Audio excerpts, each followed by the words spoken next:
Well, we might have called it. We were talking about this particular launch being, well, potentially the last money grab, the last hitch hurrah. Well, it certainly does look like that, and there is some funny stuff going on right now. That's right, Loyal token, the ben.eth $20 million pre-sale. We need to talk about that, but there is definitely some stuff going on that you, if you're a holder, need to be aware of. And I truly think right now, this is never looking like it's going to go anywhere. That's just my view, but if you are still bullish on crypto, be sure to subscribe to the channel. We'll try and bring you the latest and greatest in cryptocurrency, as well as giving you a balanced view of exactly what's going on. But first, let's take a look at what's going on in the market. Now, we see there 1.13 trillion, down 0.39. We've actually had a solid day of consolidation. We got the news around the debt ceiling for the US potentially being upweighted and certainly being moved upwards on the June announcement. So that's a good thing. However, Bitcoin didn't really react as well as the market, just stayed there about 0.39. ETH sitting at 1867, as well as a number of other coins just kind of hovering around that flat or just marginally down on the day. Now, we need to talk about Loyal token. That's right. It looks absolutely wrecked. This is a 15-minute chart. Now, we've talked about this pre-sale. I've been talking about this since before PSYOP,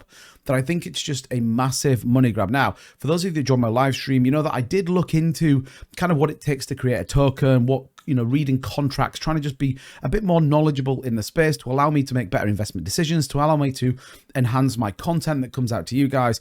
And from day one with this stuff, I was like, I don't understand it. I can't see where this money's going. And then there was kind of a botch launch with PSYOP, and then this one is pretty much exactly the same. Now, any developer who is worth their salt or wanted to protect their investment will always come out and blame someone else. But ultimately, we see this massive chart. Now, we were on the live stream earlier, $5.3 million with the liquidity. All of a sudden, it went missing. That's right, over $10 million was in the liquidity pool last night, and it currently sits at 98,000. Bearing in mind, though, 2.29 million in volume, we've got 15,000 holders. So actually, if you were to look at liquidity versus holders, you would say it is a dreadful pairing right now. There is not enough liquidity even to sell some of these massive top end bags. We were looking at some of these. Even if you were to sell this one, it's about a 15 to 20% price impact. They're probably going to lose $3,000 or $4,000 of their initial investment purely on slippage. So right now, this is looking more and more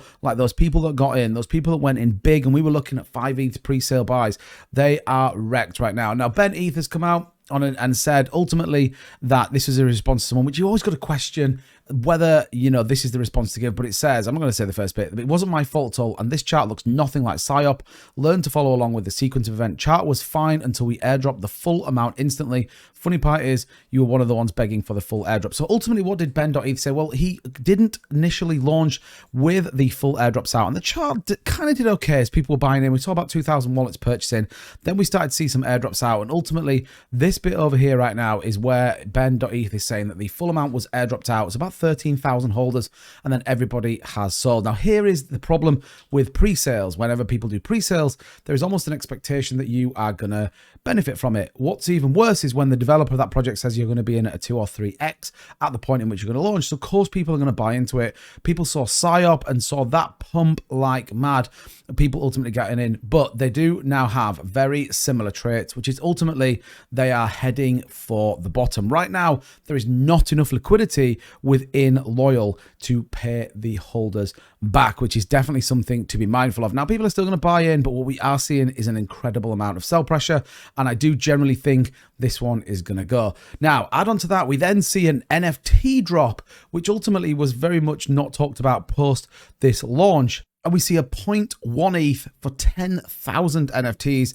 He gets a Twitter badge, and they'll be teleburning to the Bitcoin change. Orange will be the only way to get early access to some future products. Now, again, could this develop out into something? It was always going to be branded as a Uniswap competitor, which I think is ultimately where the ability comes. But what we saw with Ben Armstrong, aka BitBoy Crypto, he has absolved himself of any kind of responsibility to this, but then about 2 hours later, kind of got back on the bandwagon. So ultimately, we don't really know what is going on. We don't really know exactly what's going and what could happen. But ultimately, BitBoy here is saying, I want to be very clear. I have zero to do with sending Loyal to people who participated in the sale. I have nothing to do with the sale. I received 0 ETH from anyone. Any questions on the sale or when you receive coins need to be directed to ETH Ben. Now, my boy Jake there, post-sales, pre-sales, getting involved with it. Very, very interesting. But look, BitBoy. And then a bit later on, he's talking about how it's going to be fantastic and how they're going to come together. So I don't know what's going on right now with Loyal. What I can tell you is the chart looks terrible, the price looks even worse, and the liquidity is something to be concerned about. When you then look at ben.eth's wallet, well, you'll be surprised to know there is still $19.5 million. So ask yourself the question, where did the LP come from to launch Loyal? We saw a V3 pool with 0.3 fees, a 1% V3 pool with 1% fees, and then a V2 pool in which $5 million just went missing over the course of an hour. Now, is it being moved around? Is there something coming? Who knows? But we will keep you up to date.